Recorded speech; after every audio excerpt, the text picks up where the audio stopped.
week's episode of My Hero Academia, Izuku Midoriya finally goes to the UA school, and he's got a real tough test with their brand new homeroom teacher, Aizawa, the super strung out Eraserhead. This is the episode that I have been waiting for. The episode where we finally get to be introduced to a lot of really cool characters. We finally get to see their quirks, superpowers, and we also get to see Izuku Midoriya proving himself to his peers as well as his brand new teachers. There was a lot of new characters in this week's episode, and it was awesome. So what's really great is at the beginning of the episode, Izuku is getting ready to go to class, and he's fearing that he's going to have all of these annoying people, and guess what?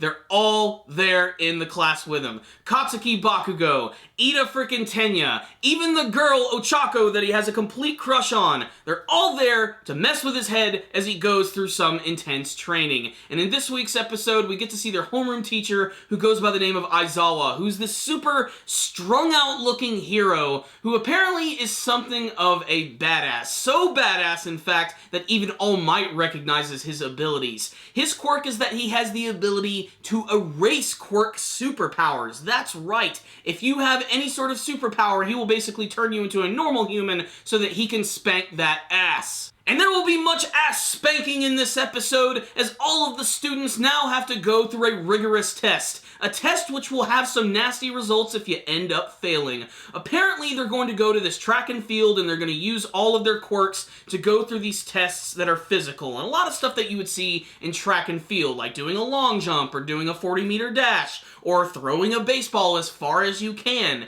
But they can use their quirks to do this. So for all of the regular quirk people there who have just like default powers like Katsuki, Bakugo and stuff, and they can just use them without any worry, they're going to be fine. But Izuku Midoriya is flipping the hell out because he has still not mastered One for All, and if he continues to use the power, he's just going to completely destroy his body. So he has to spend most of this episode sort of trying to train himself how to use the One for All ability and how to control it. Not only that, but we're also introduced to the powers of some of the characters that we haven't seen quite yet. First and foremost, we have Tenya Ida, who in the previous episode, they did show his legs and how they worked, but in this one we get a much better look at it. Basically, he has these thrusters in the back of his calves, which allow him to move at extreme high speeds. So he's going to be our big, speedy power character. There's also this one girl who's like half human, half frog. I don't know, it's really strange. There's also this other weird little kid who can create these like weird bouncy black balls that he can bounce around on. It's very strange. You can already tell that they're really just doing whatever the hell they want with the powers in this series. And honestly, that's really cool. I especially love the way that when they use these powers, they use them in a lot of unique ways. Like Ochako, her powers are to touch things and to make them lighter. So when she's actually doing the running part of the test, she touches each article of her clothing so that actually makes her lighter. Does she end up winning? Not really, but I mean, a lot of the heroes actually end up losing in the competitions in this episode, so a lot of the tension is not just there for Izuku, it's there for everyone. Everyone is flipping out because they realize if they're going to fail, they're going to be expelled from the school. And when I saw this for the very first time, my first thought was, wow, this really reminds me of the Bell Test from the Naruto manga and anime series, where in that series there's an instructor by the name of Kakashi who's teaching this young ninja by the name of Naruto and his teammates, and they have to do this test, and if they fail it, they're going to be expelled from being ninja. That's basically what's going on here. However, it's done in the way so that the teacher is actually trying to motivate them. In particular, Izuku, who by the end of the episode gets straight up confronted by Aizawa. What's really crazy is that Aizawa is actually able to erase abilities by simply just apparently looking at people. Like his eyes turn red for just a second, and boom, their powers are gone. And that scene pissed me off so much, because Izuku was getting ready to throw the ball, he finally had his powers ready, getting ready to go, and boom, he stopped him. However, it's probably a good thing that he stopped him, because he probably would have tore up his entire arm. The thing is, Aizawa ends up getting up in his face and he says with his powers, there's absolutely no way that he is going to be a hero, because even if he saves just one person, it's going to completely just annihilate his body. However, this just bolsters Izuku even more, and he manages to throw an amazing one with a ball by actually just concentrating all of his power into his finger. That is right. That is freaking awesome. Maximum output, minimizing the damage. That's the hero way. And so, what's the rundown on this week's episode of My Hero Academia? This one right here was pretty damned awesome. All of the new characters are so freaking cool, and some of them are just so goofy as hell. Like that one character by the name of Yuga, who can shoot laser beams from his belly button. Apparently that's not some sort of belt, it's just some sort of part of his costume that he has, and he can shoot this massive laser from his navel. And it's funny because he can use the power like to his advantage, but only for a very short amount of time. The first time he uses it is when he has to do the 40-meter dash, and he just jumps up in the air backwards and then uses the propulsion of his laser to fire himself forward. However, he only goes like halfway through, falls on the ground, has to get back up and do it again, and he still doesn't even care that he lost. He's a really funny and expressive character, and he still reminds me of Cavendish from One Piece. And even though the character is just a complete douchebag, Katsuki Bakugo is pretty freaking awesome.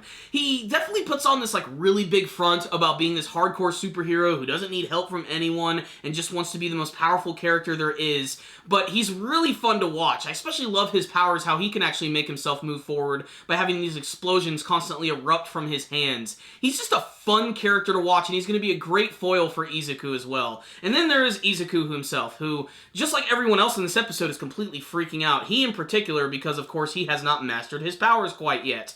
According to All Might, it's just a feeling. You just feel it. You know when you can control the power. And Izuku says that he equates it to cooking an egg in a microwave. I mean, whatever helps him learn the power, you know? I mean, that's the whole thing, as long as he can learn to control it. But the fact that he was able to concentrate all of that power into one finger was really clever. And so this was another fantastic episode of My Hero Academia, a show which I wish could go on a lot longer. To my knowledge, this season is going to be very short, but I honestly could watch this for a long time going. I mean, there's a lot of potential for all of the characters who are being introduced in the show. They all have some somewhat stereotypical personalities, but I want to see them grow as characters. They're all really fun. I especially want to learn a little bit more about the teachers of UA. They seem like they're all going to be really awesome, especially this Aizawa guy, who is basically like the exact opposite of All Might in many ways. Like, he constantly avoids the media. He's just a hero just for being a hero's sake, and he's just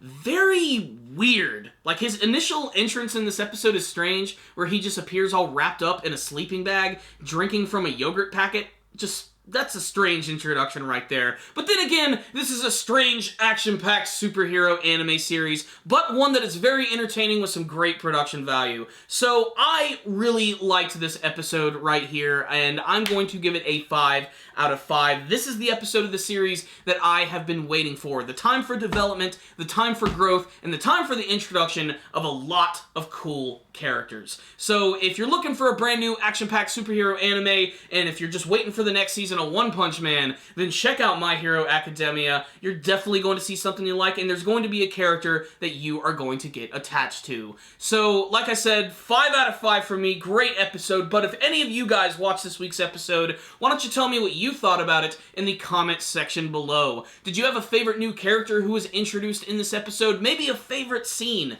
What do you want to see from the rest of My Hero Academia? Please tell me in the comments section below. You guys are amazing. Thank you for watching this review. I really appreciate it. If you'd like to help support the channel, please do so by subscribing to the channel. That way you'll be able to see all of our latest anime and manga reviews. Our weekly podcast show is pretty life-changing, by the way. Make sure to check that out. You guys can also follow us on social media. All that stuff is in the description box below. And if you have the time, why don't you hit the like button? It really helps us out a lot. So thank you guys again for watching, and as always, stay dandy, baby!